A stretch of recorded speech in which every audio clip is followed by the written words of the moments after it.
You back on the road faster. So, where will you go charging on Electrify America? Let us know in the comments below. We'd love to hear what your plans are for this weekend and tell us where you'll go next. And you can learn more at electrifyamerica.com.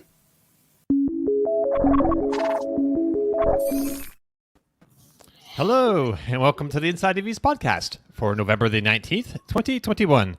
This is episode number 85. Our topics today, the top debuts at the LA Auto Show. We go hands-on with the Toyota bZ4X. Nissan Ariya U.S. pricing is released as reservations open. I'm Dominic Yoni, Inside EVs forum moderator and Inside EVs editor. Joining us today is the dapper and discerning Tom Malogny, Inside EVs editor and host of the YouTube channel State of Charge. And of course, Kyle Connor joins us from the majestic halls of Out of Spec Studios. He also puts together rubber-burning hit videos for the Inside EVs YouTube channel. And with him today is Jordan Schaefer, his cameraman and podcast presenter as well, I believe. Yeah, yep. And video presenter. You got to do it all. Yeah, yeah. All right. So before we get going, I'd like to ask that you please subscribe to the show. If you're watching us on YouTube, please hit that thumbs up button and ring that bell icon for notifications. If you're watching on Twitch, you can also ring that bell icon for notifications. All right. So with that out of the way, welcome everybody. So what we're driving this week. So let's start off with that, and we're starting with Tom since he had a date with the Lucid Air and a 350 kilowatt Electrify America DC fast charge station, and he may have to leave us early to go on a drive with an electric Porsche. But first, I have this sponsor message from a sponsor I'd like to share. Hallebrand's line of hyperkinetic H3 aluminum wheels for the 2017 to present Tesla Model 3 brings serious performance to the table. The lightweight design is specifically tailored for wider fitments that provide more grip without the nuisance of rubbing. Visit hallebrand.com today. All right, so Tom, what can you tell us about the fast charging Motor Trend 2022 Car of the Year? Yeah, so pretty exciting. We got to do a full charging session, 0 to 100 on Lucid Air Dream Edition. It was the first independent testing done on this vehicle, so we were honored that we were allowed to be that outlet to do that. And did it yesterday. I still haven't even begun to put together the video and everything. That should be up in a few days. But I could tell you, Lucid promises that you can add 300 miles of range in about 20 minutes, according to their EPA rated range. And they delivered on that. In my recording, it did it in 21 minutes. And I used 300 miles based on 20% increments in the charging session, because the vehicle, I had a range, a Dream Performance range, is EPA range rated at 520 miles. So I said, okay, every 20% is 100 miles, because I'll knock off 20 miles and say, I'll call it at 500. And it hit 20% in 5 minutes. So it added 100 miles of range in 5 minutes. It hit 40% in 12 minutes. and then the 300 mile range point came 60% at 21 minutes. So the thing reached 304 kilowatt, but didn't hold that for long. Very early on in the beginning, kind of similarly to how my Model 3 charges, where it hits the 250 for a little bit and then starts ramping down. But I tell you, it was you have to consider how many miles of range is added, more so than 10 to 80%, because 10 to 80% on one car is completely different than 10 to 80% on another car. I mean, Dom, you have the Chevy Spark. Right. And I remember when that first came out, all the Spark owners were saying it's the fastest charging electric vehicle ever made. It's faster than Tesla because it could charge to 80% faster than a Model S could. But I mean, there's a lot of different ways you could say a vehicle is the fastest charging. Right. What it really comes down to is how many miles do you add in what period of time? Because when you're on a road trip, that's all that matters. You don't care if it takes in 1,000 kilowatts, 200 kilowatts. It doesn't matter. Right. How long do I have to wait here? And in that regards, the Air is the fastest charging electric vehicle available today. So 3 hours, 300 miles. How long does it take to drive that at 70 miles an hour approximately? Well, maybe 4.5 hours, I guess, at 70 miles an hour. You do the math. So and it'll add 300 miles, 4.5 hours of driving in, what was it, 20 minutes? 21 minutes. 21 minutes. That's like, And I don't know. when I got back to Lucid, they were monitoring the charging. They had the car linked and everything. They printed out some charts for me, and my charging session, actually they did it 3 times in a row before I came out, like in different chargings. They used that car in different charging stations, and they recorded it because they wanted to know where this was coming in at. Obviously, Sure. you do your homework. But that said, they gave me the car, let me go to whatever charging station I wanted to. They didn't interfere. I actually said maybe it'd be better if we do it on your property because they have, high-speed chargers there. I said, because then I know it'll work. I know we won't plug in and there'll be a communication error or something. And their answer to me was no, because if we do that, it's going to look contrived. It's going to look like we rigged it. They said, here's the car, go have at it, go where you want to go and do what you want to do. So I'll give you a little sneak peek. This is the charging curve that we had. And I'm going to plot that all out on and do some comparisons and everything. And when you look at it on paper like that, it looks very similar to a lot of other electric vehicles charging curves. But what you don't see is how many miles are added in such a short period of time. I mean, in this first little part here where, we have the over 300 kilowatts, you're adding 200 miles of range like that, 12 minutes, 200 miles of range. So you can't even, I always say, I time myself how long it takes me to plug in, walk inside the convenience store, get a cup of coffee, use the restroom and walk out. Like it takes me more than 12 minutes to do that, so yeah, it's a charging beast. Right. So what's the second quickest charging car? Would that be the Tesla Model S or the Hyundai Ioniq 5? Let Kyle answer that. He's shaking his head. Kyle. Ioniq 5, EV6, really fast charging cars. Right. But e-tron GT, Taycan are, just 10-minute 0 to 50%, 10-minute 47-second, and then you're on to the next charger. How long can you get 300? How long does it get 300 miles in the? Well, the car doesn't do 300 EPA, but it does 300 real world. So it takes 54 minutes to do 300 miles at 70 miles an hour. Right. We're talking about real world. So, and that's the rub. Let me talk a little bit about that because what I'm talking about the Air now, I'm talking about EPA rated range, and I derated it a little bit. I knocked off 20 miles. But we're comparing it to cars that we did our highway range test on, which I'll be doing in my video. I'll explain this. So it's not exactly fair because we haven't done the 70 mile an hour range test on the Lucid Air, which we will be doing soon. I don't have a date, but I've been promised as soon as the vehicle we'll be able to do that. Interest. That is going to be the worst day of your life, Tom. Yeah, it's going to be sit there. For like well, 9 I don't know. hours. You're closer to California. You might have to do that one. No, I'm not doing it. Not me. Don't count me in. So it's going to be a really long, boring day, 70 miles an hour, for many, many hours. But in any event, that's really, we need to see how it does to compare apples to apples, because as you know, we talk about this a lot. The Model S Plaid that I just did the 70 mile an hour highway range test on, it underperformed in its compared to its EPA range rating by about 12%, which is exactly what all of the Teslas that Kyle and I test, but they underperform between 10 and 12% of their EPA range rating. On the flip side, when we do the Taycans, they overperform by 30%. Yeah. So, to use the Air's EPA range rating and then compare it to our tests on the Taycan and the Model S isn't fair. We have to be consistent. But that's all we have right now. And I'm expecting, and I've driven the Air for a while. I had a chance to drive it for a while yesterday, both Dream Edition Performance and Dream Edition Range. And Kyle, I got a performance with the full on power, did some launches, recorded it. What I can say is off the line, like if you want to compare it to the Model S Plaid, which you have to, the Plaid would definitely take it off the line. It's just got that, the extra torque, the fatter tires, but get rolling at about 50 miles an hour. And Lucid told me 60 to like 120, they're dead. It's a dead heat. And I mean, it probably is. It's got slightly more horsepower than the Plaid, and it felt like it would be to me. So I mean, it's this much slower off the line than the Plaid, but once you get moving, it felt like it was a dead heat. I had that same like nauseous feeling after driving it for a while and just doing launch after launch, driving at 50 to 120. We were on a closed course. I wasn't on public roads. So yeah, the thing rocks.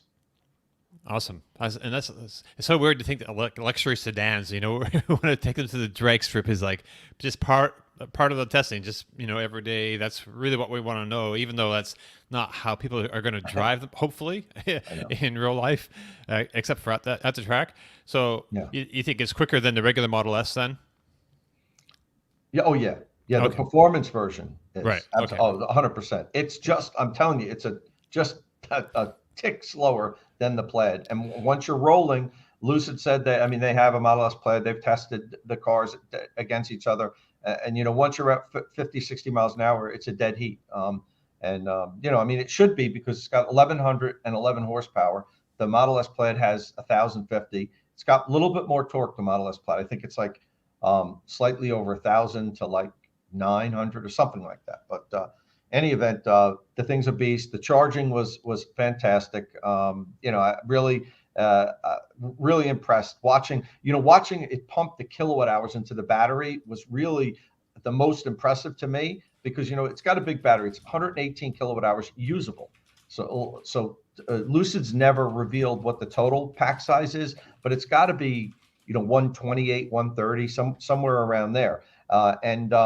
Watching the kilowatts just get pumped in. I mean, when I was at, I have my notes over here. When I was at 40% in 12 minutes, we had put in 53 kilowatt hours in 12 minutes.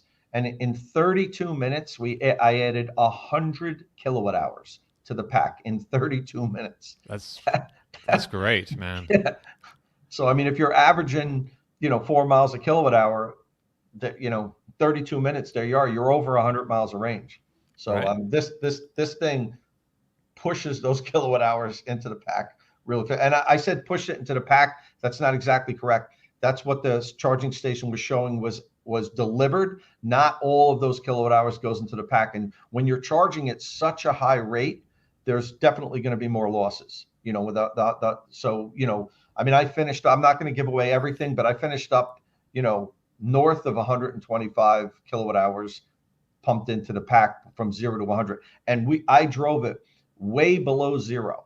I wanted to see how much I can get in there. I drove it, miles beyond 0 before we plugged in. So, I mean, we really got the full 0 to 100% put into the pack. Wow. Awesome. Kyle, did you I want to ask. So this car that you drove, it was a regular production car? No, it was a pre-production, but I had the production software. They said, this is what customers are getting today. This is the software that they're getting. But the vehicle itself was a pre-production, build. And it felt quicker than the one that you got to drive at the launch? A lot quicker. Okay. Because I remember y'all saying that was a little soft. Lucid admitted that they derated it, and Kyle found that out. He was probably the first one to find that out. They admitted they derated it. I think there was some internal discussion over, and I think the people erring on the side of caution saying maybe it's too much power. They were doing the tests on public roads and they didn't want to see people launching it and going, 0 to 100 in 5 seconds and all this stuff. Right. So they knocked it down a bit. But they told me the recording that I have is the first recording of that they allowed a journalist to record launches. Nice. With the performance. And you also have the first charging test. And so that'll be up on Inside EVs. I'm out here now with you're Porsche for the next couple of days, so I can't even edit the video. So unfortunately, I would love to have this out in like 2 days. It's probably not going to be till like Monday or Tuesday. Right. Well, I should also mention, I was going to mention at the top, Martin, you may not may have noticed, is not here with us today, unfortunately. So we started recording just a little bit after the ad started running. So that was my fault because Martin is not here. He takes all care of all the knob twiddling and all that kind of stuff. But he's on vacation and he will be back next week. I will be on vacation next week, but I'm going to join you, but maybe from my laptop. So we'll see how that goes. And you guys right now, you're both actually, we just learned after, just before we went live, that you guys are actually in the same hotel, like a couple floors away from each other. You notice they have the same lamps or something. Yeah, just randomly, I'm like, Tom's like, hey, that's a nice view. It looks like mine. I'm like, really? Turns out we're in the same hotel. I got in really late last night. Kyle's been here for a while. And quite honestly, I didn't even know what hotel I was staying in. You didn't see the giant Sprinter clogging up the valet downstairs? It was not when I pulled up. There was nothing there. Oh, yeah. No, it's on the wall, but it's hilarious. I had to deflate the tires, and then he had to stand on the back of it. So we cleared the over wing just by like a millimeter. Caused some drama when we arrived. We did cause some drama. Of course. But I rolled in really late last night from the Lucid event. I didn't get any sleep. So I checked in, came to my room, went to sleep and just got up now. So you probably were sitting at the bar. I probably walked by you because I had to walk by the bar to get to the elevator. We know everyone up at that bar now. Oh, great. I want to hear what Kyle's been up to because we haven't talked in a while. So, Kyle, you and Jordan have had a hell of a busy week. Before we get to the Rivian and LA Auto Show adventures, I believe you went to the big Holley High Voltage experience event last weekend at Sonoma Raceway. So, did you get to drive anything on the track while you were there? Nope. Oh, really? Yeah. Okay. No track work for me at all. Oh man, what was up with that? Actually, one of our friends, Drew, who owns Martian Wheels, offered to let me take his Model 3 around on really great sticky tires and modified suspension. I was just like, yeah, probably not. I'm okay. For me, the track isn't. Man, I hate to say it. I don't get as excited as I should about track work anymore. So I need to, if I had a really fun car and track, and I've been lucky enough to drive that track a ton. It's an amazing facility, Sonoma Raceway. It's old Sears Point, just insane track. But yeah, with other cars out there in Drew's vehicle, I was just like, well, if I bin it, then that's going to suck. So I'd much rather just err on the side of caution for the first time in my life. All right. So I'm trying to share video of you. Oh, add the stream. Okay, there we go. Yeah, so there you are at the track. Yep. So I don't know if there's anything there that you want to show us that you thought was especially interesting. There were a lot of Teslas. I mean, not really. It's just like how many wrap colors can you put on a Tesla? Basically, it was a really cool event. Met a lot of viewers. Really nice people. There was. How would you describe it, Jordan? Yeah, just a lot of Tesla owners, but a lot of EVs in general. I did see a Cannonball Run guy that did it with the live wire, so it was cool. It was a great way to spend a couple of days just hanging out with people. Just nice event, and hopefully maybe even more attendance next year. Yeah, all around, just a really, really fun time around performance electric stuff. It was pretty good. A lot of great conversions. Mm-hmm. Right. This video that we're looking at right now, if you're watching us on YouTube or Twitch, this is on the Out of Spec. Which channel is this on? Yeah, Out of Spec Reviews. Out of Spec Reviews. All right. And so you can check out that full video there. It's really boring. It's just me walking around with an iPhone pointing at things, just like that right there. You got the whole gist of the video. Right.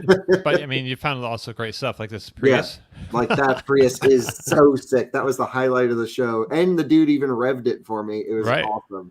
Yeah, really enjoyed it. Nice stuff all around. Good builds from, garage stuff, hack jobs to all the way to full professional, really nicely done, very high dollar builds. All around, great show. This square body Chevy was nice, and then you turn around, there's a Porsche here as well, right? We've seen this Porsche before on Inside EVs. We had a story on it. Yeah, cool car. That square body's neat because they're going to do dual motor out of that Chevy over there, which will be really sick. So it's basically going to be like a Model S P100D pickup truck. It's good. So that's a motor in the front there. So that's front wheel drive right now? currently the rear motor doesn't, or the front motor doesn't work. I don't remember. It's all installed, but one of them doesn't work. I see. And so they're going to have to turn it all up. I'm pretty sure the front doesn't work. Yeah, this right here is an AEM booth where they have their own motor controllers for Tesla stuff, for, conversions. It was all, again, super neat. It's a very niche kind of event right now, but I think Holley's done a pretty good job of, targeting the future of, basically electric car tinkering. It's pretty cool. Right. And Holley, as we read, they're one of our sponsors for this week, and I think next week. And they own the Halabrand brand and a few other things, right? The Rakudo. They have 80 different companies that they own. Oh, really? Yeah, it's huge. Huh. I had no idea. Yep. Holley's like a massive conglomerate of just automotive aftermarket. Okay, here's what I wanted to show you. Here's that Ford truck that was, yeah. Right, so that's the F100 with the Mustang Mach-E drivetrain. So it's got Mach-E infotainment, Mach-E steering wheel, Mach-E seats, Mach-E shifter, but then in the body of an F100. There's the Cobra Jet 1400. Thing's a monster, and it sounds so cool taking off. Really one of the best sounding cars there. Right. And then, of course, there's Mach-E 1400 drift car, and that's the 7-motor crazy monster that Von Gittin and RTR put together, and that's just an awesome vehicle. All right, those front splitters though. Yo, dog, I heard you like splitters. We'll give you a splitter for your splitter. All right. So let's see. You were also at the. Let me stop sharing this. Okay. So you were also at the Rivian First Mile event, tour stop in Sonoma. And you made a video about that, which was great. I just started watching, to check it out to see if this is something, to share or whatever. And I ended up watching the whole thing because it was pretty great. Just I don't know if you want to tell us a little bit about that First Mile event, because that's going around the country or something, right? Yeah. Why don't you share? I'm going to shut the door since we left it open. I don't want to wake everyone in the hotel up. Oh, yeah. So, yeah, the Rivian First Mile events, it's a unique experience for customers and reservation holders and really just the general public, actually. When we arrived, we thought it was going to be a little exclusive. They were like, yeah, did you find us by seeing the sign on the side of the road? They want people to come experience Rivian. It's not just the trucks themselves. It's they're highlighting the lifestyle surrounding the truck. So it's this huge place with mulch everywhere. And it was like cedar mulch, and they had big lean-to shacks with here's all the things you can fit in a Rivian. You can test if your dog fits in the front or whatever. It was cool. They literally had mock dogs as stuffed animals in different sizes to see how your dog would look in the car, and they had different bags and Dometic coolers and stuff. And yeah, it was just a really interactive display. The trucks were totally open. Do whatever you want with them. They were totally open to the public. They were making popcorn on the camp kitchen, and we ate Rivian popcorn. It was awesome. The best popcorn. Yeah. Rivian, who cares about their stock, whatever. I don't know anything about stocks, but I will say, based off of their popcorn, value or their popcorn taste, it's worth every penny, whatever you pay for their stock. $120 a share. It should come with some Rivian popcorn. It was awesome. And then, so the public can come and experience, and, I don't have a reservation for the truck or anything, but we have been wanting to drive one for a little while. Some Rivian folks knew this. So they're like, oh, you're here? Let me set you up with a drive. So we got to film a very controlled first drive. Now, the Rivian guys were cool. They didn't really give us any restrictions. I just didn't want to be an ass and slide the car around in front of all the reservation holders that kind of had a little bit stricter driving policy, But I will say we did the video, and then we shut the cameras off and went behind a hill and slid the truck around a little bit. Mm-hmm. Wouldn't you say? Yeah. And full on rally moded it. And so there's rally mode, drift mode. We tried both. We went in the mud in this parking lot, full sending it around, got it covered in mud. And we should have recorded it. I don't know. I didn't want to get anyone in trouble there, but they were super cool. Now they're in trouble after me saying this. No, I mean, no one's listened to this podcast. That's right. That's what I say to everything. So no one's going to watch this. Right. And great experience altogether. Except a few really cool people.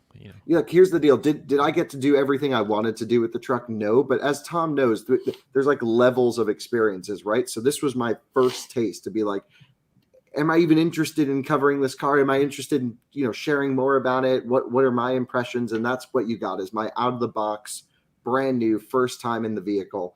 And I was pretty impressed. I mean, look, there's still a lot of unanswered questions. I don't know thermals. I don't know how the truck's going to charge. I don't know the efficiency of the truck. I honestly don't know how it's going to be off-road. But I will say, just driving it around slowly, it felt really solid at everything I threw at it, but I haven't thrown everything at it yet. So hopefully coming at some point in the near future, we'll spend some more time with it, take it on some trails in Colorado. And it's going to be hopefully pretty cool. Stay tuned. So if you're watching this on YouTube or Twitch, you can see Kyle here is in the back of the video. And what's that interior color? Ocean Breeze? Ocean Edge, I think. Yeah, so this specs forest green Ocean Edge off-road pack with the smaller wheels. Ocean Coast. Ocean Coast. Right. Yeah. Great interior. That's the one to get. This looks so good. Tom's getting. All right, Tom, is this what you got? What you're looking at is what I spec'd out. The same wheels, the same interior, the same exterior color. Like Kyle picked my truck. Tom, your truck's great. Look at that. You have a great truck, Tom. I want to come visit. There's a nice glass roof up in there too. So this is another video I just started watching a little bit, so get the flavor and things. And I ended up sitting there last night and watching the whole thing because it's really great. So do you want to tell us a bit about your impressions about the the driving dynamics, Yeah, I don't think it's probably worth going super in depth on the podcast. I mean, we have a whole 26-minute long video here that you can watch if you really want to know about it. I'll give you the highlights, which are, really solid acceleration, really solid cornering, and the range of adjustability from the suspension gives this car this really large breadth of capability in terms of on-road comfort to then on-road sportiness, to then full-on lunacy drifting in a pickup truck in silence, which was, I think, I won't say where we did it, but it was a blast sliding this thing around. It actually felt perfect. It's small. You can really place this car well. I kind of actually want to take it on track. I think it would do well. The big question is, are the thermals going to hold up to it? And every time after I did a launch, the fans kicked on. So I don't know if that's the car pre-cooling for future hard driving or saying, oh, whoa, that was really hot and I need to cool myself down. These are the things we just can't gather from a quick test. But overall, really solid, great build quality, almost no squeaks and rattles, a little bit of front suspension, just you could tell that truck's been thrashed on a little bit, and it was super early pre-production. It was not a production truck. And other than that though, I was genuinely impressed, and I went into it with zero expectations. So, no one's really driven the truck. Anyone, went to Tom's Breckenridge event that was mostly off-road. So we heard about its off-road capability. No one's really done anything else with it, right? I don't think so. So I didn't know what to think. Yeah, I mean, there are a few review videos. I haven't had a chance to watch any of them or many of them. So it's hard to say. I also don't watch a lot of car reviews, just so I can remain, my impressions aren't swayed. I mean, it happens. I love watching car stuff, but at least on Rivian, I had not watched really any reviews other from the Breckenridge event. And so, and that was a while ago. And I was just very impressed with the vehicle overall. You really like the regen, I understand, and just the throttle response. Parts of the regen were good. I mean, look, low speed one pedal driving was nice. The transition when it comes to a stop, it pulls you down nice and slowly, blends in friction, actually holds on motor torque to stop the car, and then blends friction brakes. So it's a really smooth transition. You never feel it, transition over. What did I not like about the regen? Coming from high speed, not even that high, but 40, 50 miles an hour, I went full regen. I was at about 65% state of charge. The car showed up with an error that said, hey, I can't regen right now. Either that meant the pack was cold and it just was early. It just felt like early software calibration. That was it was a little buggy in the software, but we kind of expected that. Yeah, but I think that was the only bug. What else did we have? Nothing, right? When they were playing the trucks on the playground. Oh, they had to reset some of them. Yeah. But early software. Yeah, I mean, who knows? We just don't have a production truck to really reference. So once we get that, we'll dive into everything. We'll do a full infotainment deep dive. We'll do our thermal testing, our charging testing, our range testing, but then also vehicle drivetrain setup testing and ESP calibration and all the different driving modes and showing how the vehicle performs in given tests in each driving mode. It's going to be so boring if you're not really into cars, so don't even watch it. But if you really want to know everything, we're going to provide the nerdy stuff. Charging curve on the flashlight. We'll do it all. Yeah, charging curve on the flashlight. Jordan's going to do an hour-long in-depth review on the Rivian speaker. Right on. Oh, yeah, that's true. It's got a Bluetooth speaker hidden, just stashed away in there. Yeah, they used them at the event. They sound really good. Sounds good, yeah. Oh, great. So speaking of trucks, I guess you finally got to see the Ford F-150 Lightning in person as well, and check that out. And maybe I think you believe you did a hard launch indoors at the LA Auto Show. Hell yeah. So both Tom and Jordan have ridden in F-150 Lightning. Right. I had never even seen one in person. So I'm like way behind the curve here. And I show up to Ford and there it is, front and that's presenting as their, Halo vehicle. And we took it out on the little track that they had there with the Ford engineer. And this dude was wild. He was great. He was like me. He was like full send to launch, roasting all 4 tires, full ABS braking. And then I was like, okay, have a good day. And I'm like, that's how you get someone excited. Now, is the relevance of a pickup truck being fast relevant? I guess is what I'm trying to ask. No. But like, if you're going to make a truck, why not make it fast? Yeah. Like, what's not cool about that? So I'm all about it. It doesn't hurt. The thing with electric is, by making it super fast doesn't mean you have to compromise on efficiency. Just make it super fast. And fast is relative. I mean, compared to like a Rivian, this is slow, but compared to a standard F-150, this is blazing. Yeah, but this felt faster because we were like this far from like people launching and then like heading straight for a wall. Right. You're in a pretty tight space there. It was awesome. This dude knew this truck so well. And it was a pre-production mule. Like none of the plastics were grained. And I mean, we literally recorded the entire experience end to end. It was like 2 minutes. And it's on this channel, posted a few days ago. We also have a review coming up either later today or tomorrow on the e-Transit on this channel, just a walk around, which I'm really excited for because I think that's going to be a transformative vehicle in the delivery space and the commercial space. That's actually one of the most excited vehicles I'm most excited for that vehicle than almost any other because e-Transit's just going to be awesome. Rear wheel drive. Transits naturally have the best handling chassis. So if you want the fast van, you always buy the Transit.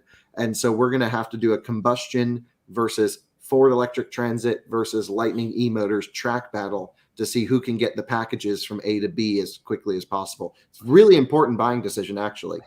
Right. Awesome. All right. So let me see.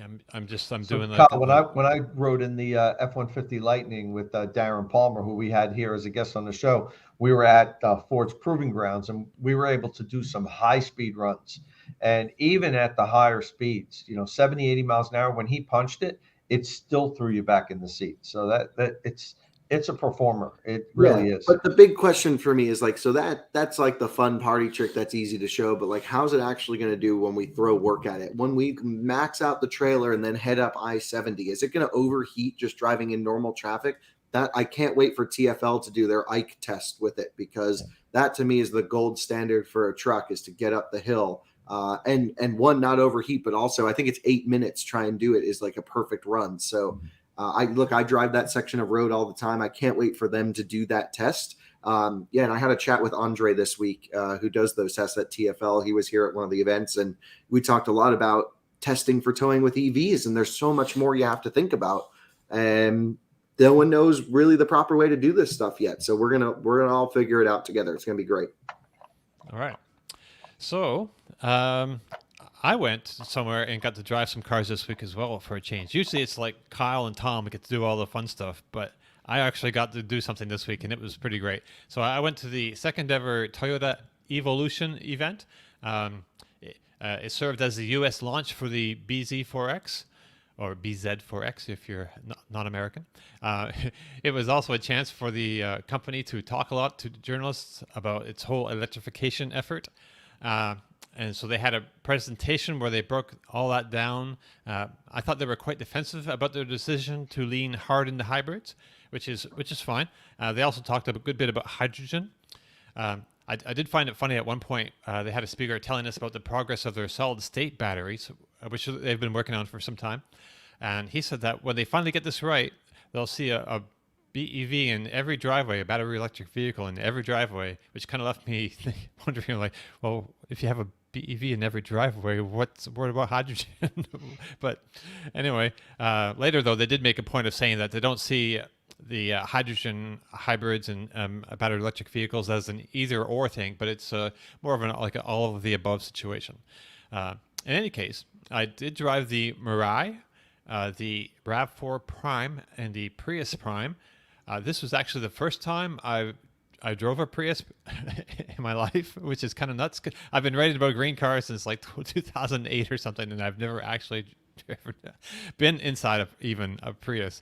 Right. So we didn't drive the bZ4X. What did you think of the on-limit handling characteristics? I mean, it's really such a high bar to get into Prius. Like, you have to go so fast to hear the tires even work a little bit. Was it as scary as most say? Well, I didn't actually have it at the limit. No, I'm just joking. It's a Prius. Right. So I was there to see this beauty. I don't know if beauty is the correct word. Right. By the way, can we talk about this for half a second? Because we played around with this car this week too. Okay. What do you think about it? Well, it looks. I like it better than the Subaru. I like the Subaru better than this. Dominic, Subaru, Solterra, or bZ4X? See, I'm just clicking through. There's a Prius Prime, baby. Subaru The Solterra. only car. Wait, the Prius Prime is the only car to ever lose a drag race to my smart car. That's saying something.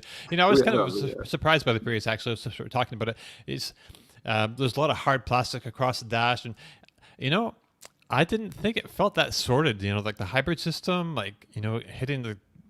I don't know. That's because you're thinking about it. The way to drive a Prius is just put it in D and just drive like a maniac, and they're great. I'm a Prius lover, actually. It's so weird, but I love Prii. You've owned them. Third gen Prius was peak Prius. Third gen Prius was peak Prius. I totally agree. You got Prius 5 with the tech pack, the good wheels. That's the way to go.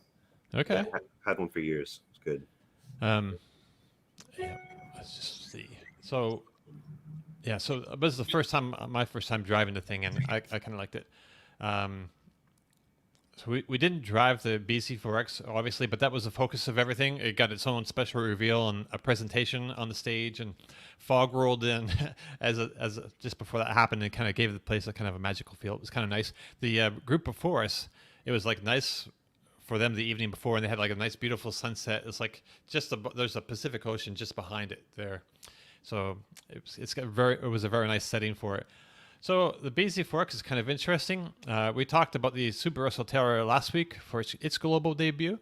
It also had its US debut this week at the LA Auto Show, but I'm not sure that we learned much new, except that I think only the all-wheel drive version of that car is coming here, from what I understand.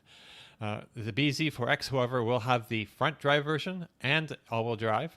It has the same X mode system developed with Subaru and grip control for good traction off-road. So I'm looking forward to seeing, Kyle, you take it on your hill climb challenge when that road opens back up again. It'll be middle of next year, March, right? It opens up. You might have to find a different road to May. Yeah, we're gonna have to find another challenge. We can't do that. Right. We got to have a year round. I was just dumb. I should have read. It's literally you roll up to the trail and it's posted on the sign, closed. Okay. It's half the year. Meanwhile, I'm like, ooh, trail. Who cares about the sign? Let's go. Talking to them there about it, though, like I explained your situation a bit with the VW-ID4 kind of failing that test, and they had every confidence that they'd be able to do it, no problem. So every confidence, we'll put it to the test. Right. We'll open up the trail just for that. All right.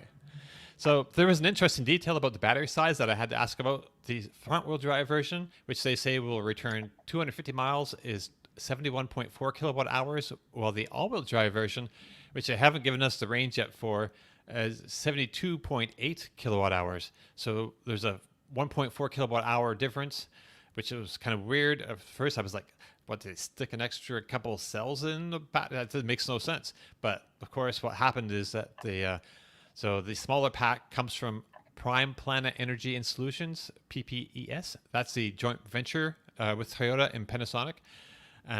So that's what's in the Subaru Solterra, and then the front-wheel drive bZ4X.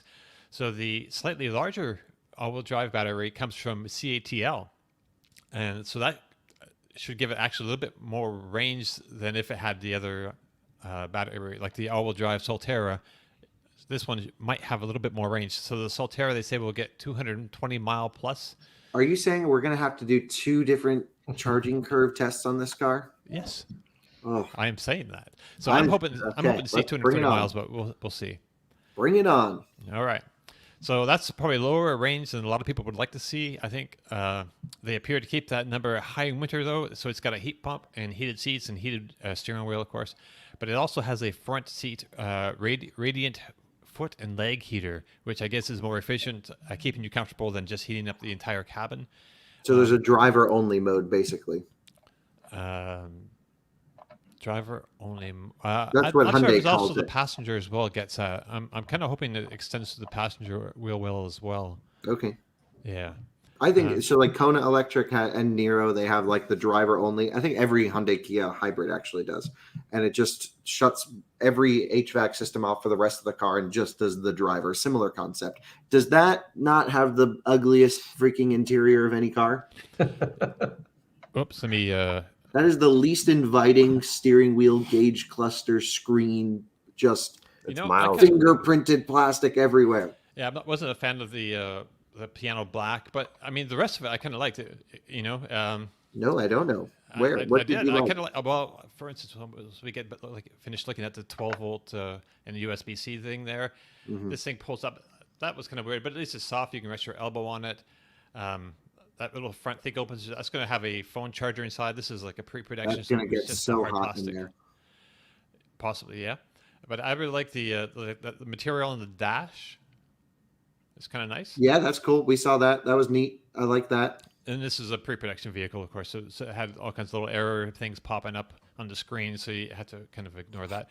But Does originally the I really screen beep every time you touch it? Beep, I, beep, I, beep, I didn't touch it actually. I never, yeah, because it wasn't really functional. So what's the point? But Oh, that's originally I wild. really hated this idea of like where the driver display is, but then sitting in it, I realized. I mean, it pushes it way up to the front there like that, and you can see it over the wheel. You don't have to. Sorry, I'm doing all these other things here. You don't have to look through the steering wheel to see it. You can actually see it, no problem. So it's kind of nice when you're sitting in the car and everything. I don't like how it looks like a tunnel leading to that. Maybe if the driver's display was just floating by itself, sitting up there, it doesn't need the walls leading to the display. It just looks so weird. Right. Yeah, that is true. I'm looking for this other video here I have, and hopefully there's no sound. Okay. So the back seat was seems all right. You can see I'm 6'2", and so in the regular seating position, I mean I've got enough space. It's all right. But when I went over to the middle position, not really enough space. Yeah, but no one designs for middle seat anymore. It's Right. just there to tick the box. Right. You can see this. Oh, they gave me see that jacket I'm wearing. They gave me a nice jacket. Full disclosure, Toyota paid for my way Compensated your Paid- jacket. Oh, there. They paid me. No. They Can't didn't trust pay me. anything you say now, Dominic. that's why he's been so They fed me good complimentary. food Yeah. Kyle. and stuff, and they gave me this jack, which is on the chair behind me right now, actually. We can never trust any coverage from Toyota, according Exactly. to Dominic. He's been paid off. No, I'm just like full disclosure kind of stuff, Yeah. Yeah. All right. So yeah, let's see if there's anything. It just seems like such an underwhelming, unexciting machine to launch 12 years later than it should have, and then it's really ugly. So it's like, what are they trying to do here? They're not trying to promote electric cars, I'll tell you that much. I kind of like the black around the thing. At first, I didn't like it. Like I was like, man. Yeah, but do you like the car? Now, forget about the I did. detail. I did What like do the you- car. I did but like. would you sitting in buy it? Would you buy it over ID4, Model Y, Mustang Mach-E, I'd have to drive Polestar it. 2, XC40 Recharge, I'd have to drive it and see what the price tag looks like. That's Ariya really, or this? I mean, if price was no option, probably Ariya. I think.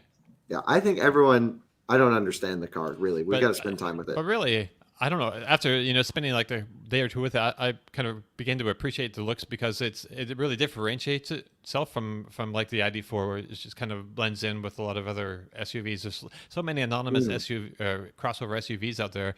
This people will see and they'll know. Oh, that's the Toyota thing because it's got the wrap That's up. the ugliest car on the planet going by. Look at them. Why didn't they just make it a RAV4? That's why didn't what they I'm just saying. make it Just an electric Get the RAV4? range. Make a Right, I mean, they RAV4 could EV. make an electric. I drove the RAV4 Prime, and actually I like that. That had a great interior. That was like that and the Tundra, I think they had a Tundra hybrid there. So Well, RAV4 Prime's still one of the best Toyota's made. It's like inline six Supra, then RAV4 Prime, then everything else. right, they didn't have anything They didn't have a Mhm. Supra there. It's just there were no non-hybrids, but they had like Corolla, Camry, Sienna, Venza. New what's Sienna that is big pretty awesome. Did they have a Avalon. green one there? The Sienna? Yeah, Yeah, that was pretty good. That was not a bad the minivan. Yeah, that actually. thing in green is mega. Right, that's why I rode on drove me back to the airport on that thing, and it was a nice experience. Yeah. It was like 2 captain chairs in the second row, so it was like quite Oh. comfortable and spacey and spacious and everything. Nice. Yeah, I guess there's like a 3-person bench they could put back there, but I think all the ones I saw on display had 2 like captain's chairs, and they were very comfortable. Yeah. No Avalon there. Yeah, there was an Avalon. Okay. I didn't really like the Avalon, the interior of the Avalon, the Corolla, everything. I didn't like the interiors in anything really. Yeah, I'm with you there. I just am not into whatever they're doing over Except there. the RAV4, I did like the interior very much. The RAV4 Prime. It's not that much different. The problem with Toyota is you get in every single one, and then they just said, for every car, they just throw up buttons in different places.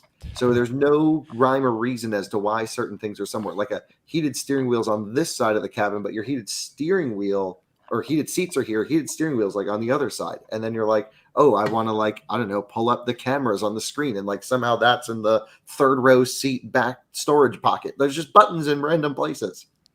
Right. So when Kyle showed off his jacket, I had to go grab something. Oh. So I was at when I went to visit Lucid to do the charging test. It just so happened that they were hosting the Charin Testival, which is an annual charging festival where Charin invites all the manufacturers, charging station manufacturers, all the OEMs. Everybody gets together, brings their cars, brings their charging stations. There were buses, Proterra buses with megawatt chargers. Sweet. It was really cool. I got to speak to a lot of people in the industry, and I got to see some cool cars that are not yet released yet. Unfortunately, I couldn't take any pictures because of, all the manufacturers had their latest vehicles and upcoming vehicles there. And what they do is, it's so cool. They rotate their cars. And by the way, Tesla was there too, charging on all the CCS equipment. And they rotate their cars like, you'll see BMW with all their new electric vehicles and ones that haven't been out yet charging on like Electrify America charging stations. And then you'll see them go to the next, and it's, a different manufacturer, then EVgo, and then, all the different individual manufacturers, ABB and FSEC and, Signet and all them. And the cool thing about it is they kind of collaborate on this. Like you see people from Mercedes talking to people from BMW, because these are the engineers, the geeky engineers, that are really working on this. And the cool thing about it is, like, usually you don't see automobile manufacturers work like that, collaborate like that. I mean, that's not the case. But this is such a new thing for everybody, and they know that charging is such a problem for all the manufacturers. And they release new car, they always seem to have some kind of charging incompatibility issues with different charging stations. So they get everybody under one tent. They all plug into all the different equipment, and then they pull the data and the charging errors that happen. They were all testing plug and charge. Like it was just really cool to see all the manufacturers working together to try to make sure their equipment was all compatible with all the different vendors. So it was a cool couple of days. Leonard asked us on the YouTube chat, did you get to see the MCS connector? Perhaps. Okay. Okay. And EV Nomads are with us today, Brendan and Callie. Teslas with adapters. They want to know more about this. Yeah, the thing is, I'm still a little unclear about what I can talk about. Okay. I wasn't formally invited to this event. You just crashed?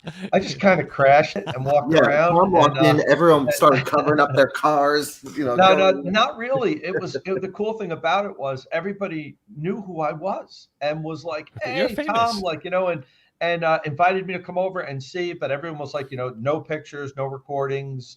So I'm still a little unclear. I have to get clarification on what I can and can't talk about, but it was really cool. And the general gist, really what you really need to know, regardless of what cars and what adapters and whatever, was that everybody was there working together to try to get charging simplified and working for all the manufacturers, and to see, people from different companies sharing data and saying, yeah, mine, faulted out at that same state of charge. What happened there? Was there an overheating issue or something? And that's what it's going to take to get us to where we need to go. Because, if you follow this channel here, we all complain about public charging infrastructure. All the companies out there, it's a pain point now for electrification. Everybody has problems with all the networks, and not just the big guys.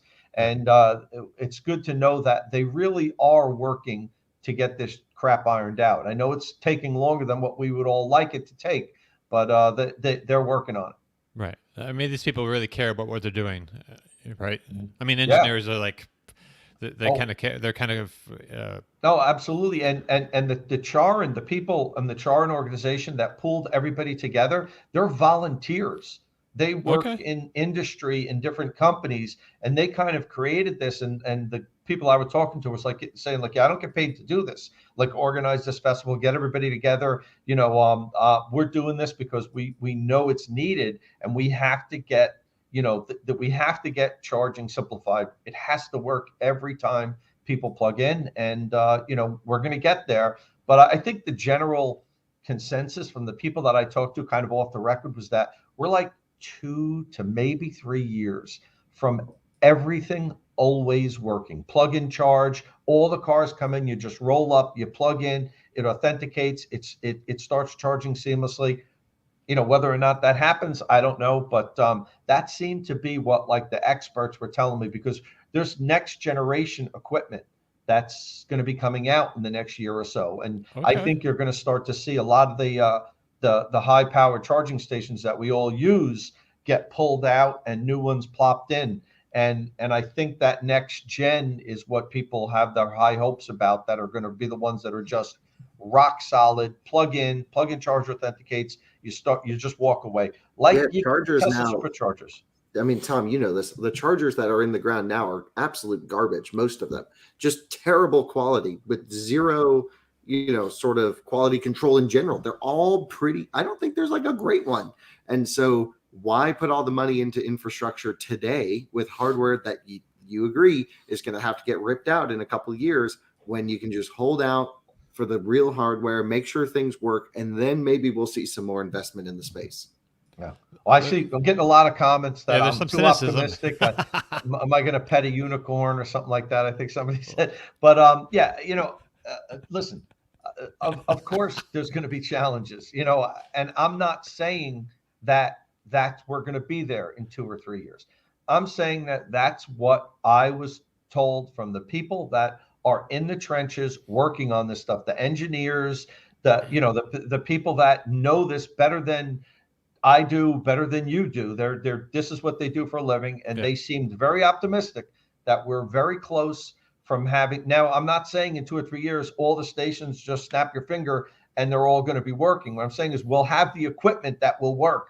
Now, when it gets all put in the ground, I don't know. There's obviously going to be legacy stations, stations that have been in the ground for the last year or 2 or 3 that are going to be hanging around for the next decade. But, at least we'll get to a point where we do have equipment that works, and it works every time you plug in. All right. Hey, we should get to the news of the week. Tom, are you going to hang out with us a bit longer? I'm probably going to jump off, guys. I got a lot to do today, and I think my big thing was talking about Lucid today, and we'll see you for drinks tonight. Together. Yeah, I'll see you at the bar later, guys. Yep. See you in a bit. Take it easy. All right. So before we move on to the news, I want to share these messages from our sponsor. This week's Inside EVs podcast is brought to you by Electrify America, and we're so happy to be partnering with Electrify America until the end of the year. With Electrify America, you can drive your EV from coast to coast with more than 650 charging stations nationwide and new locations opening every week. Electrify America is bringing EV drivers the freedom they need. Whether you want to plan a weekend getaway, maybe you're off to see some friends or relatives, maybe it's a coast-to-coast road trip. You can ask our Kyle about how that's done using Electrify America charging stations. Well, you can rely on Electrify America's ultra-fast chargers to get you back on the road faster. So, where will you go charging on Electrify America? Let us know in the comments below. We'd love to hear what your plans are for this weekend and tell us where you'll go next. And you can learn more at electrifyamerica.com.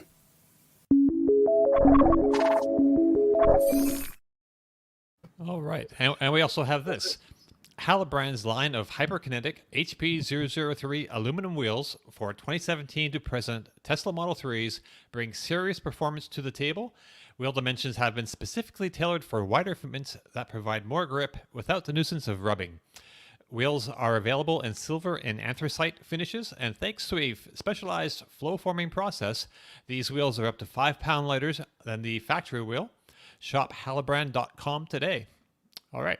Actually, there's if you go to the Holley YouTube channel, they have a complete like video sort of with a lot of the same script, but showing you the process, actually that form flowing process, and you can kind of see the product a little bit better. So that's worth checking out if you're into wheels. All right, so let's run through some of the highlights of this LA Auto Show. I think it's I want to start by saying it. I think it's important to note that VinFast was there. That's an ambitious company trying to kickstart electric automaking in Vietnam. They brought 2 vehicles, the VF E35 and the VF E36, which they say will... I just want to know where the first 34 are. Why would you start at 35? This is a good question. You ask all the good questions. Yeah. You tell someone you want an E36, they're not going to think VinFast. Right. They're going to think, oh, I want an old BMW. That is a good point. But anyway, we got to play around with these in person, and they are so cool. I was all in. These are rad. They're really neat. Right on. Let's see. So the smaller one, the E35, comes off to me, I think, as a bit sportier. Let's see. Oh, yeah. I'm not sure I would use that word to describe any of them. Well... I first want to say that actually they're going to begin taking pre-orders in the first half of 2022, next year, and start delivering, they say, in the fourth quarter in the U.S. Don't put your money down on pre-orders. I'm done with that stuff. Just once the cars come in, then you'll get one. You can either get one used for an owner, but let's see how they work in the U.S. No one knows how any of this stuff is. And look, you do what you want with your money, but I'm not. I think just pre-orders for EVs, this whole trend needs to stop. Yeah? Okay. Yep. Really bad. This message brought to you from yeah. Let's see. Oh yeah. So a lot of people take what I say and just do the opposite. So maybe they'll put orders in. No, I mean that's a fair comment. So the right. So this is the E35 that we're looking at now. It's got some unique design language there in the front fascia. They're both styled by Pininfarina, and the interior is simple and straight. They also ahead. did the Motor One logo, our sister site. Pininfarina did, yes. Yes. Not VinFast. Right, not VinFast. So the VinFast interior, though, is like simple, straight ahead with a screen mounted in the middle, like the Model 3. With a huge bezel, it looks like. The E36 is that's a larger one, and that's the one to go for. It's got kind of similar design language, but it looks a little less awkward, I think. The interior is laid out like the other model as well, but it looks a little bit more premium to me. They didn't give us any specs or prices yet, but the VinFast website says they'll have like 210 miles for the E35 and 342 miles for the E36. I'm just going to assume these are optimistic numbers. I don't know, Jordan, what was your impression? They had 2 different range numbers, didn't they? There's like 2 versions of the cars. I don't remember it. Yeah, I mean, pretty much everyone here had, here's our goal targeted range, and they didn't have any idea on what battery pack size would be, or even voltage architecture for the system, or what motors they were going to use. I got really annoyed. I was like, what are you even doing here? I was like going around to people like, please, can we talk to the most technical person here? We're like, hello, this is so-and-so, head of powertrain design.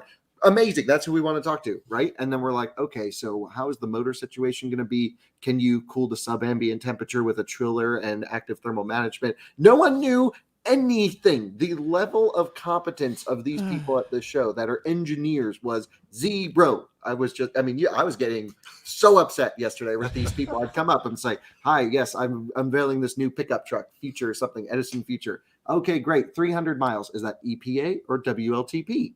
Oh, what? We don't know. We're not announcing. So really? What battery pack are you going to need to get roughly? Obviously, we're not looking for dead specifics, to get that kind of range. Oh, we haven't even thought about that yet.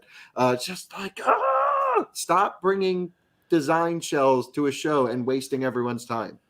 Okay. Sorry. Well, I did have something that was, I did have something here from a company who I believe their engineers do have a good clue what's going on. And you did a segment on them for Inside EV's channel. And let's see, I'm queuing this up. I miss Martin so much. There we go. So tell us about the Porsche Taycan GTS, which Tom, I believe, is going to drive today. It debuted, and I believe it comes in sedan and Sport Turismo flavors. That's not Cross Turismo, that's Sport Turismo now. So can you give us the Reader's Digest version of what these cars are about? Yeah, here's why I like Porsche. When I ask them questions about the car, it's either their product representatives know every single little detail down to how the brake mechanism works. We had a whole hour-long conversation with them on the PR side, not in the engineering side, about brake pedal blending and how regen works through ABS, and like just the level of knowledge and competence is so high. Not only that, if they don't know, we can just talk right to the guy who made the thing. Like they just are like, oh, this guy did the thing and he'll tell you everything. They have nothing to hide. Understandably, this is a production vehicle and not a pre-production idea. That's a shell. But this is why I am so into Porsche, because when they announce something, they'll tell you everything they can about it. It's great. Taycan GTS Sport Turismo, just in general, it's actually, like, when you boil it down, nothing really that special. It's kind of the obvious next Taycan. It looks Porsche pretty special to always me. does I'm looking at it. Yeah, I mean, it looks great. I mean, Yeah. it's from a it's styling lower. perspective. It's lower than the regular Cross Turismo, and it doesn't have the wheel stuff around the wheel arches, right? The Right, so cladding. it's the same sedan suspension now put on the same body as Cross Turismo, just without the plastic, so it sits nice and low. Specific wheels there. GTS trim, both sedan and wagon get upgraded front rotors on standard brakes, up to 390 millimeters from 360. It has specific motor drivetrain calibration. The thing I like about this is typically GTSs are the 4S or the S model bumped up. In this case, it's the turbo pulled down. So there's a ton of headroom for thermal above this car, which means in theory, we could just rip it around a track for longer thermal longevity without it overheating. That's going to be quite interesting to test. The car is going to be tuned to give a lot of power in the rear and a little bit up front, so it should be really dynamic in the corners. By that, I mean slidey mode. It's not a specific mode, but you can still go crazy. Torque vectoring is standard. What else is standard? You get Sport Chrono is standard, so Sport Plus mode. You get the Sport Turismo, which is the best Taycan because it's not the lifted wagon. And so, yeah, I'm all in. I love it. I think it looks so great. You also, debuting with GTS, is the coolest sunroof I've ever seen, or glass roof in any car. This particular one didn't have it. I think they have some other ones outside with it. But how would you describe it? So, well, Dom, did you play with the Venza roof when you were out with Toyota at all? I did not. Okay, because it has the electrochromatic glass that'll just immediately fog up and then go clear again. The Taycan will do that as well, even in the sedan, I think. Yep. But it's actually segmented, so you can actually, using the climate control screen, adjust how much of the roof you want to be. And then how dark or light you want it too. It's and then you so can have like cool. different waves and sections and stuff. It's the coolest thing ever. Wow. That Party sounds trick pretty neat. of all party tricks. Yeah. Oh, Right. it's the ultimate party trick. Like, you can just put anyone in a Taycan now and go, "Woo, look at the roof go crazy," and then they have a nice day, and that's all they need to know. It's like totally not relevant to anything Taycan's designed for, but it's really cool. Right on. All right. So we talked about the Kia Concept EV9 last week after they showed us some teasers, and I think this. Well, I like the GTS Porsche Taycan, but it's kind of out of my league, out of my budget. But the Kia EV9 I thought it looked pretty good. I think it's like maybe my favorite attainable car at this auto show. It's still in concept form, of course, and there will be a lot of changes in the production version. Sadly, because damn, does that thing look rad? It is so good. It looks like if the Telluride just became a concept. Yeah, it is. I think honestly, it's the best concept car I've ever seen. You know, I hate concept cars, but this was like I walked up to it. I just put up a whole hour and 12-minute video of me walking around the auto show, just pointing at things again. Okay. And so we pointed at this quite a bit, and it was like, oh, triangle wheels, this, the headrest. Right. It's so cool, but it won't look like that. So, Right. I love the design, the light design on the front end. I thought the interior looked quite warm and inviting, with the one big 27-inch screen that extends from in front of the driver all across to the center of the dash. And of course, it sits on the 800-volt eGMP platform, so it's capable of charging from 80% to 80% in from 10% to 80% in like 20 to 30 minutes. Range is given as 300 miles. I don't know. that's what everyone just says. It's the default electric car. Oh, we'll do 300 miles. We'll figure out how to do it later. Everything we saw, yeah. 300 miles. We don't know how we're going to do it. 300 miles.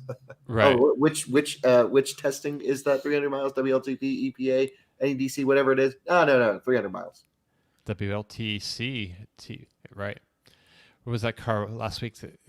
They made, instead of using WLTP, they said WLTC. Oh, really? Instead of, it's just another acronym for the cycle instead of like the, I don't know, procedure. Can we just share also to people writing press releases about electric cars to like actually get their facts correct and not share totally misinformation and everything? I've seen like 6 cars in the last year that get kilowatt and kilowatt hour mixed up. And motor stuff totally confused. And it's like, we need this information to provide to our audience. This is what it's for. It's supposed to be from the company, all the details. Kia's not a part of that. Kia's great. They get it. Right.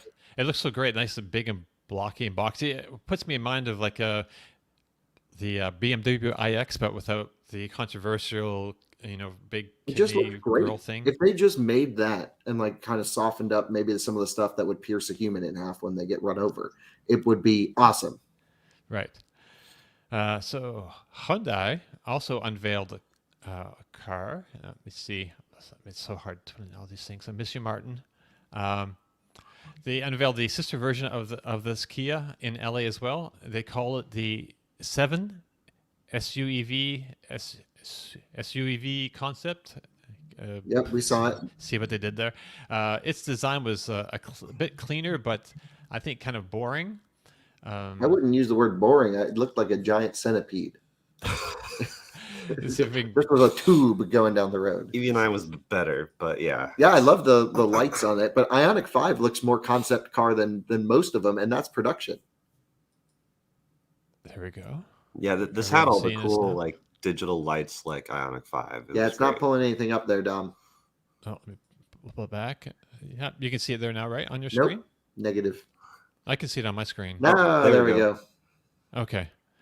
All right, so that's the front end that we're looking at now, and it's got like a strip of LEDs across the top there, and it's got some vertical ones on the side, and then on the bottom, and then, but it's it's I don't know, what did I write about this? So I thought it was a bit boring personally. I don't know. It's it didn't really do the same thing as for me as the Kia did. The back was kind of interesting. If you're watching us on YouTube or Twitch, you can see, we're showing you a picture of the back, and it's got this huge window, and you can see the Hyundai logo. It's on the inside of the glass of the back, and it's got a big red strip of LEDs across the bottom. I don't know. It does look better. Jordan? It does look better in person. Okay, but still not as good as the EV9. I thought it looked great. Yeah, I don't know. It's cool, but it's a concept car. What else was there that was really neat that was not a concept car? By the way, we went to the GM booth. They literally didn't have one electric car. Look, right. I'm not Mr. EV. You guys know I love combustion cars. I'm all for the new Z06. I'm all hyped for that. I went there, and we literally looked at every car. We looked for one. We looked for a hybrid, a mild hybrid. We looked for a normal hybrid. We looked for a plug-in hybrid, battery electric, hydrogen, unicorn farts, whatever you got. Show us something interesting. Nothing. Zero. And they're like, we're going all electric. And like everyone in the government saying GM's leading the way. Didn't even bring one electric car. That's such BS. But I'm pretty sure I heard the president of the United States the other day just tell us that GM was actually leading the electrification of transportation or something to that effect. I don't know. Maybe. I'm not going to comment on politics. I stay out of it. Right. I just think that's dumb.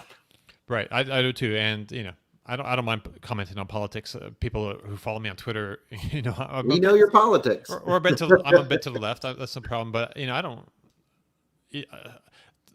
Our president right now has a hard time, saying the word Tesla or any company that doesn't have any word really. Sorry, I'm not right. commenting on politics. any car maker that doesn't use the UAW, the United Auto Workers Union. It's just he's a union guy, and man, it's kind of crazy. It's practically farcical. And that's our political content for the day. Yeah, okay. Let's not go into that. So that brings us to the Fisker Ocean, which debuted finally in production form. Production form. I like the art car they had there better. They had one with a whole bunch of art all over it. Like looked amazing. Yeah, cool wrap. Yeah, do we have a picture of it? I think I took a picture of it. It's production form, but yeah, they also couldn't answer anything. Questions. Literally, they got mad at us for asking. They're like, I'm like, so what's the battery pack capacity? 300 miles or whatever it was. And I'm like, no. Like, I get that. That's awesome. But like, and that's targeted EPA. So that was at least based on something. We're like, no, like what you got in this thing? We know it's CATL cells. Like what's the motor stuff? Like they just got mad. Like, and the dude was just not nice. No, everyone else was super nice that they didn't know that, by the way. Like when we go to auto shows, we have a ton of fun with people. We're not being asses walking out. We're just chatting, whatever. This guy was like, stop asking me questions. I have better things to do. Okay. Okay. Well, let me give you my little rundown on this car. So there have been a lot of doubters about the whole Fisker situation. No. It's Henrik Fisker's second startup. He had the Fisker Karma earlier in the decade, which got sold to a different company, and they're doing other things with it now. But it wasn't. You can't say it was a success for him. So this one though. It looks like it's actually going to happen. It's made by Magna in Austria. The Ocean is looking like a pretty good value for a premium-looking vehicle. There are 3 versions. There is a front-wheel drive Sport, which will start at $37,499, so under $30,000 with the current federal incentives. It will have an LFP battery, iron phosphate, from CATL in a 250-mile range. The other 2 models use a nickel manganese cobalt cell chemistry, also from CATL, and both of those are all-wheel drive. The Fisker Ocean Ultra is said to have a 340-mile range, while the Fisker Ocean Extreme gets a 350-plus miles. All Fisker he really likes standing next to that thing, doesn't he? He is soaking that moment up. Look at him. He's just standing there. Oh, yeah. That's his baby, man. He's been working on this. He's like, let me work for it. Pose for it. Let's go. Fisker Ocean, baby. Yeah, he's the one who got it. I mean, yeah.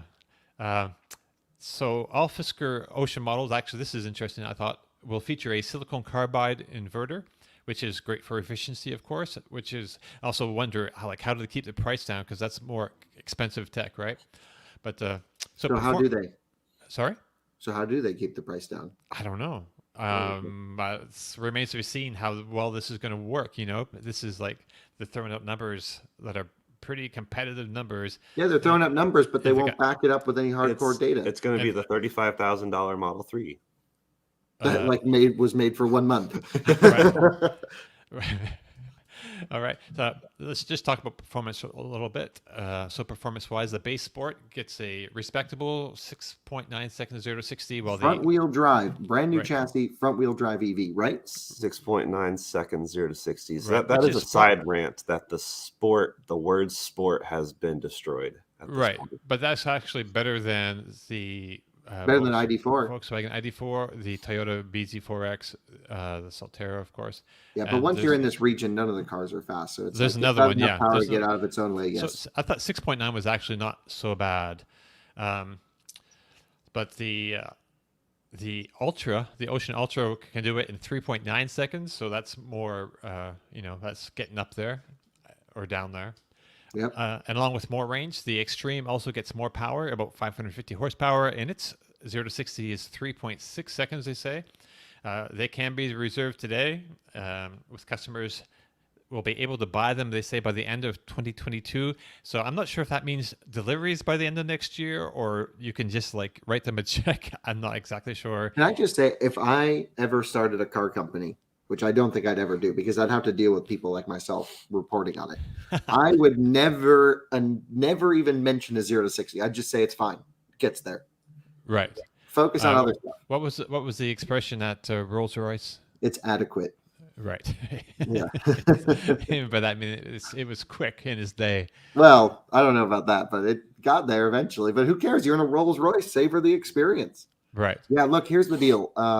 Looks really good. I love the design of this. It drew a lot of attention. The automotive media is into it. They keep giving this guy second chances. I think this is his best chance he's had. I know Magna really well. They build the best stuff in Austria. They're great. They build the G-Wagon, literally the most robust vehicle on the road. They know what they're doing. I-Pace. Yeah, but I wouldn't say that's the most robust vehicle. Right. I'm just saying they have some electric. I was going up that way. I-Pace may not be the most reliable choice, right. But G-Wagons you can pretty much blow up with a grenade and they're fine. No, maybe a dent in the door. And so basically, I hope this is going to be really good.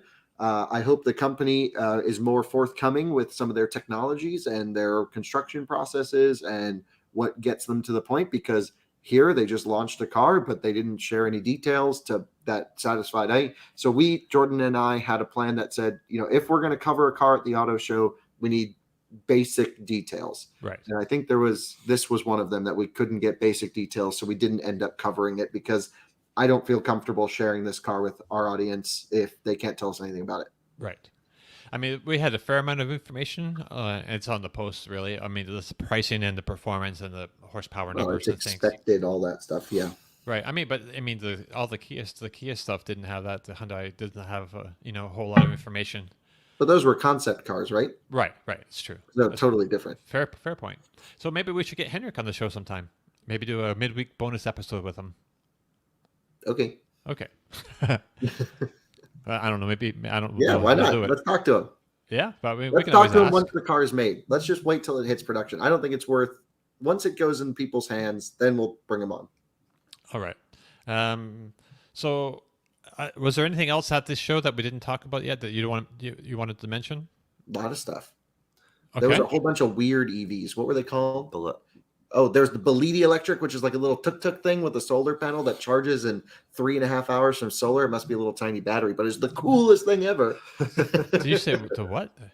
It's called a bZ4X electric. They're like they look like Indian tuk-tuks. Okay. Yeah, was that from? Not from It's India? from bZ4X. I don't know, but it looks like it, but I don't want to make any assumptions. Right. Yeah, it was really cool. And so love that so much. Then there was also Solo. Electromechanica brought the Solos. Okay. Right. They brought their e-roadster Porsche thing, which is so cool. Really cool. They brought the Solos. I love that. Solos look really fun. I think we're going to drive them today. Yeah. Oh, really? Yeah. Oh, that'd be great. Actually, yeah, I'd love to see you drive the Solo. Oh yeah. I mean, it's a bit of an automobile, like a weird mobile. That's a 3-wheeler, and it fits one person, I believe. Yeah, that's the real downside.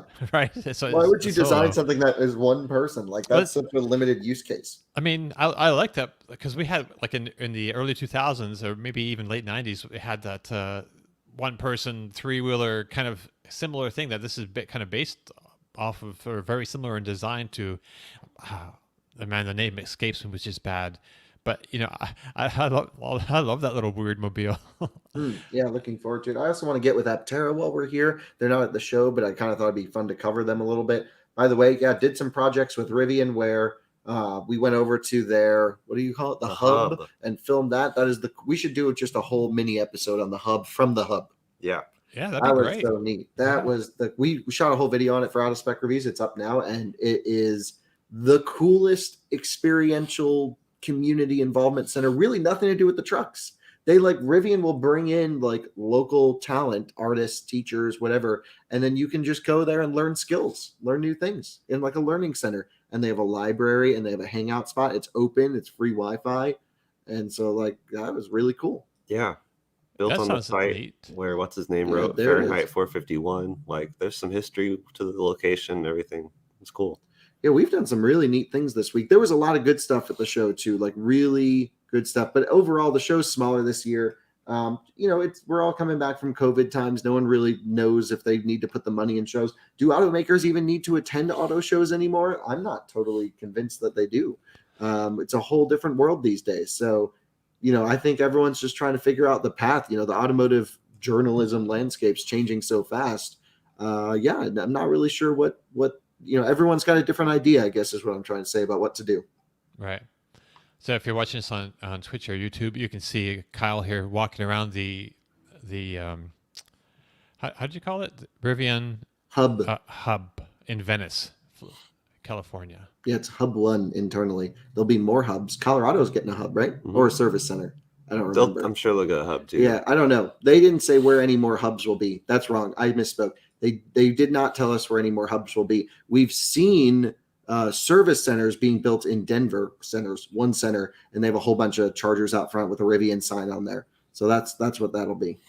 So our viewer, Alien Drone Services, tells us Electromechanica Solo versus Arcimoto FUV. Now we're talking. This is the stuff we need to do. That's the real hardcore testing I want to do. Yeah, it's Ray Bradbury's house, and or at least his house was there, but his house is gone. Okay. Sweet. But it's in the same location as where he wrote Fahrenheit 451. Like you're on top of the soil. Nice. Which I didn't know anything about that because I'm very silly. So if you watch the video, I look like an idiot. Yeah, I mean, I don't mind, but I am an idiot. Ray Bradbury's got some great books, of course. You say of course, but that wasn't so apparent to me. Okay. I've never heard of the guy. I mean, oh, really? Who is this dude? Dude, do some Googling after. Did he invent a Porsche? Was he a racing driver? Right. Or, he wrote some great, he was more of like a sci-fi kind of writer, but not really, it's hard to explain. I feel like I've been way too negative. The show, overall, we've had an absolute blast at the auto show. We set the lap record at the Hyundai N booth on Forza. Was it Forza? Yeah, Forza virtual racing sim. And although I think someone may have got me, I heard rumors that really? one got me by like less than 10. We have to go back today and spend another hour and a half. And Subaru had the best presentation of the entire show. I mean, really? their booth section, whatever you call it. Who is this? Subaru. Subaru, insane. I mean, the floor is LED tiles as a screen. And it snowed inside. Yeah, they had they literally had snow. I mean, it wasn't real snow. It was fake snow. And puppies? Yeah, they have puppies. It was so cool. Oh, and the Ford Bronco booth has goats. Yeah. Awesome. Yeah, the show was great. Really, a big focus on electric. Everyone's, really pumped up about EVs. I saw EQSs all over LA shuttling people around. It's getting real exciting. We are in peak automotive these days, and so, we have the best of combustion cars with cars like GT4 RS and Z06 launching, and then the best of electric cars with EQS, with this crazy Lucid stuff like Tom was talking about, with Rivian getting people electrified off-road, with Tesla building, honestly, just the best electric car in terms of vertical integration of hardware and software. It's so well done. We are living in the best possible time. So I hate to be so negative. I just think I wish people would focus a little bit more on quality of content geared towards us for doing our job. The thing is, most automotive journalists don't understand electric cars, so they gear their press releases to be really vague, versus like when you read a combustion press release, we have this much supercharger boost pressure. The equivalent is like they're not even telling us what kind of engine the car has in these releases. So we have some work to do. Right on. Hey, so I have a non-LA Auto Show story that we need to hit real quick. Okay. Before we leave. So we've been waiting a long time for this, but the Nissan Ariya can now be reserved in the U.S., and we have the pricing. There's a launch edition, and then there's 3 regular trim levels. So they all have a 91 kilowatt hour, 87 kilowatt hour usable pack. The most affordable one is the Ariya Venture Plus, and it offers the most range at an estimated 300 miles. There's that number again. It starts at $45,950. It's, like I said, front wheel drive. It's got 238 horsepower. We weren't given a 0 to 60 time, but I would expect it to be in the neighborhood of around 7-ish seconds, 7.5 seconds. I don't know. The Aria Evolve Plus and the limited edition Premiere are also front-wheel drive and are estimated to get 285 miles of range. If you want to splurge and get the E-Force all-wheel drive setup, that will set you back $58,950. That gets you 389 horsepower and like double the torque of the other trim levels. So, and range is given as an estimated 265 miles. So even the base one has a decent amount of options, I think. They all come with ProPilot Assist with Navilink, for example. And there's a bit more information about that on our post on Inside AVs. I know, Kyle, you've seen the Aria in person and have sat in it. Yep. Do these prices sound competitive to you? There was a lot of numbers. I think I forgot them, but yeah, it seems good. Yeah, I mean, they seem higher than like some of the competition. Here's the problem. Regardless of the price, how is this car going to compete with ID4, with Mach-E, with Model Y, when it's kind of blah? It's front wheel drive as 2-wheel drive car, which I'm not into. So that's just like Brandon said, just a non-starter. I'm not into the new chassis front wheel drive. People say they're better in the snow. I'm doing a video. I'll show you they're not. So just stay tuned. Oh, that's great. I'd love to see that. That's and I'll go through and explain why. For combustion world, you're absolutely correct. For EVs, that's not the case. Right. So then you got to spend a lot of money to get the all-wheel drive system. You're into this thing for big dollars at that point. $58,000. I know, it's crazy. $59,000, man. That's a lot. So you're into this thing for like 52, 53 after the tax credit. ID4. It does look nice though. Was 50 before the tax credit and got 3 years of free charging. But yeah, it looks nice. I would argue really nice. It's the most luxurious Nissan ever produced. I'll say it right there. Okay. So I'm looking at this and I'm thinking, man, that's almost I don't know if EQC levels. What would you compare that to? Well, I don't know how that would be priced here because there's a lot of factors when you bring import and homologate a car for the U.S. market. Right. So yeah, I'm not sure. But this is not just like their typical. This is not a Maxima or an Altima, I should say. It's nicer than a Maxima on the inside. I mean, it is the nicest thing. There's a lot of attention to detail. There's a lot of cool tricks. They spent the time on this. Right. And yeah, a lot of time because it's only going to be available do I have this in my notes? That's one way to pitch it. Normally you're Mr. I was setting it up for some praise there. Right. Well, I'm disappointed in the time it's taking them to get this thing in the market. It's like, should be in the stores by now, man. It's so frustrating because they had the Nissan Leaf, right? And forever ago. This is the negativity show of the year. Let's get it out this year, and then we'll be back to positive. Yeah, the wheels are terrible. I do like I am Team Ariya. I love this thing. If you're watching this on Twitch or YouTube, I'm scrolling to like the photo gallery. And it looks like great. Yeah, I've been in that exact car like a bunch. Right. And it's really great. It's fun. It's cool. But like, let's just see how production version. I mean, I guess they announced the production version. We saw the blue car, which is the first time we saw that one. Look, Nissan's ready for it. They're coming back. Their whole model lineup is really good, in my opinion, for their intended audience. They focused on style, materials, design, not so much on driving dynamics or engine choices. But I think that's okay across the board because I don't think people buying Nissans in general in mass numbers really care about on-limit driving dynamics. So I'm all for it. I think they're back. And 400Z is going to be amazing, and Ariya is going to be amazing. And they had Ariya front and center, plastered over everything. They're all in on that electric thing. And by the way, let's not forget, they have a ton of experience. They came out with the Leaf 10 years ago, 11 years ago. Right.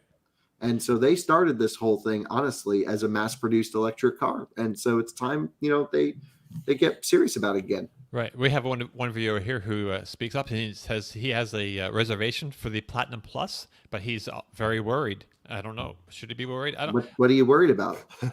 You're worried you have a reservation? I just told you not to put in a reservation. This is why. Just if you want to be in that first wave of deliveries, that's not how you do it. That's you don't get a car that way. The way you get a car is don't put a reservation in. Call your dealer now. Say, look, if someone cancels, I am right there, cash buyer, whatever the situation is, approved. I don't know, but you're ready to go. You'll take the car by the end of that day that they cancel. Zero risk to the dealer. And so that's how my dad gets ID4s. That's how it's done with this reservation system and a traditional dealer model. Car will show up, someone will cancel, you swoop in. Right. So Nathan Green says you could get this, or for less, an Ioniq 5 or EV6. Those are, I mean, and that's a good argument. Such a good argument, because the Ioniq 5 and EV6 is just going to turn this entire world upside down. Right. They really are. I would argue that the Ariya is a nicer experience inside. At least the I don't know if I feels would and argue looks. that.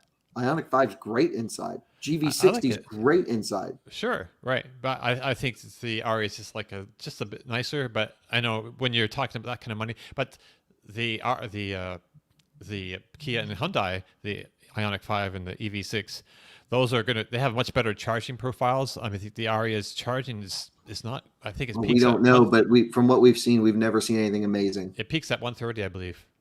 Woo! Which is, and what's the Ioniq 5 and 110 EV6? kilowatts less than Ioniq 5. Right. That's like saying, how would you say? I don't know. I've been really, spending a lot of time around combustion journalists recently, and for them, like this whole EV world just is like, oh, 130 or 250. Okay, I don't really know what that means. In the real world, that's like majorly different. That's like, oh, you got a 3-cylinder or an 8-cylinder. I don't know, like how to equate this to a combustion term, but like big deals. And so we have this massive spread of difference in the electric world that makes covering it so fun, because every car has these huge peaks and valleys of its core competency. What am I trying to say? Competency. Thank you. And Ioniq 5 is just going to smash everyone. How can it not? I know. I mean, maybe not in efficiency, but in everything else. I mean, people are talking about they want to be number one in electrics, like Ford, who I think is a great guy, and I think he's Ruth is doing a good job there at Ford. He wants to be. Simon says, by the way, it's about the area under the graph. We know this, but like, right, the Ioniq 5 is fast and has a really freaking good curve.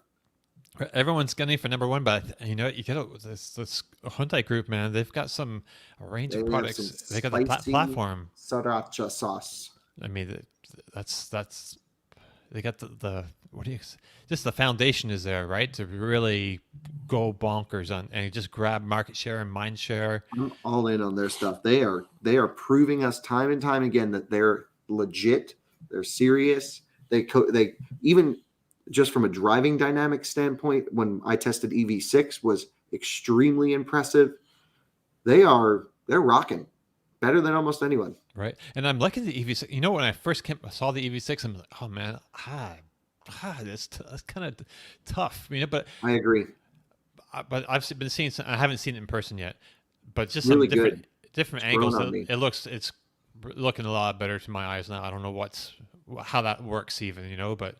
Yeah, we spent a couple of days with that black car in Munich with that EV6, and that really started the shift. And I was like, Ioniq 5 all the way up until that point. I'm like, that's the one you have to get. Right. And then, as soon as we saw EV6 and had the car, I'm like, oh, this detail's really nice. That's actually really nice. This is good. And then we saw it again this week, right? And it's just like looks so good, great. Right. All right. So I think we should probably wrap it up there. Well, what's your favorite car from the LA show this year? I kind of like the EV Concept 9, the Kia Concept 9. Yeah, I got to say that. I just like that.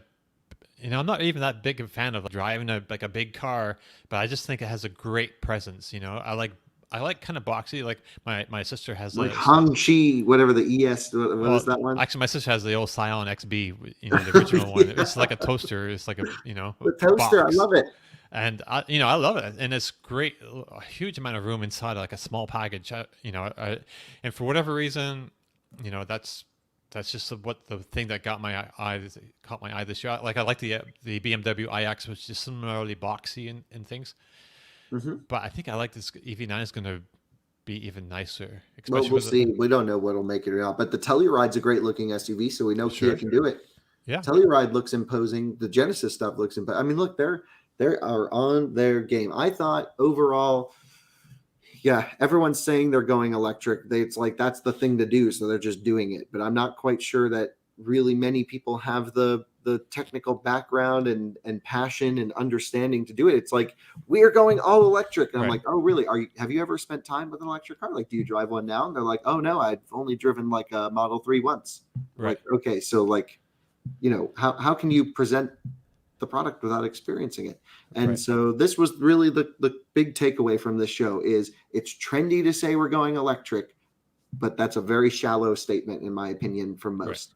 Right. I mean, you really have to have a program and a a foundation like Hyundai has. And I think, we were talking about GM earlier, and we were saying they don't have an electric vehicle at the show. They don't have any electrified product there, but they do have everything in place to get that going. They have the Ultium platform, and they have the strategies. Well, they should have presented their strategy then. We just Why have not to put that on display? Well, like say, look, here's a whiteboard. They didn't have the Hummer EV there. What was that? They didn't have the Hummer EV there. No, nothing. Jeez, what the heck? Oh, man, I have to call them up and give them a speaking to. Meanwhile, you roll up to the event. Volkswagen's there. By the way, Volkswagen only has one electric car in their lineup, and they don't even mention anything in the signage. It's all ID4. Experience ID4. Once you drive an ID4, you're never going to get back. Isn't that what it says? Yeah. Or you're never going back. And I thought that was funny because it's like, well, you can never go back to your starting point then. It's like, that sucks. But no, that was just a joke. But like the thing that Volkswagen group in general across the range is when they present their cars, they put their best cars forward. And ID4 is the best car in their lineup. And they've gone into it, and you got to commend them for it. Look, I know Volkswagen's done some stuff in the past that isn't great, but right now it's like they don't have to put their ID4 right up front and plaster it everywhere, and that's what they're doing. Right, and that's the other big company that I think has. We joked about this, Gary. This joke is in Kyle's video. I heard it. I lolled, as the kids say. All right, so should we wrap it up? We could. I need to go on vacation, man. It's been like a year and a half. What are you going to do? I'm hopefully going to Montreal if I don't have COVID. I don't know my throat, so I have to go get tested. This afternoon. Let's end this video chat now. I don't want to get anything. I think I'm okay. I just had a little thing yesterday after getting back from the, being in an airplane with 300 strangers. But I'm feeling better today. But yeah, I'm hopefully. What was the general vibe like at the Toyota event, just in general? It's pretty good. I mean, it was great. I got to see lots of people like John Volker was there and Sebastian. Oh yeah, Blanco. John's great. Sebastian, who got me into this business, actually hired me originally. Awesome. He was there. I had dinner with Seth from Electric last night. Oh really? Yeah, awesome. We just had a great chat. Awesome dude. I really enjoyed it. Yeah, I've met Seth in person. And, enjoyed his company. So cool. Yeah. It turns out he goes to Vermont, which is like the same area where I grew up going. So it's pretty neat. Right. Yeah. Love their site. Really do. I know I shouldn't promote competitors, but that's fine. They do a good job. Yeah, they do. All right. So, I'm hoping to go to Montreal. I lived there for like 11 years back in the 90s. And, I hope to play some music I've got the open mic on Sunday night at the Barfly kind of lined up. I'm going to play. Yeah. We should plug your music Twitter. What's your music Twitter? Band Together with Dominic. Together with Dominic. BTW Dominic. Yeah. There's not a whole lot there yet. I need to create some content, as they say. Yeah. But it's all about consistency. Hopefully, if this all works out, I'll try to get somebody to take some video and get it up there. Cool. Well, I hope to see it, and really hope you enjoy your trip. Finally going on vacation. Borders are open. Right. Get out of the country. We don't want you anyway. Go back to where you're from. All right. It's been I haven't been there in like close to 20 years, except for one like short trip like 18 years ago or something. But I still have lots of friends and stuff there. But anyway, so that brings us to the end of our show. If you have any questions or comments, you can leave them on the Inside EV's forum podcast thread or on our YouTube or Twitch comment sections. If you like the show, please give us a thumbs up if you're watching us on YouTube. Don't forget you can find and follow our panelists on Twitter. You can find and follow Tom Maloney at Tomlog. That's with 2 M's. Martin Lee, when he's here, is at EV News Daily. Kyle Connor is at It's Kyle Connor. And of course, I'm at Dominic_Y. Click subscribe and tap that bell icon for notifications. And we'll see you all again. I'm lining up. It was nice to meet Chris, by the way. I met our viewer, Chris Largent, the other day in Napa, and it was great to see you, Chris. Awesome. Right. So we'll see you all again next week.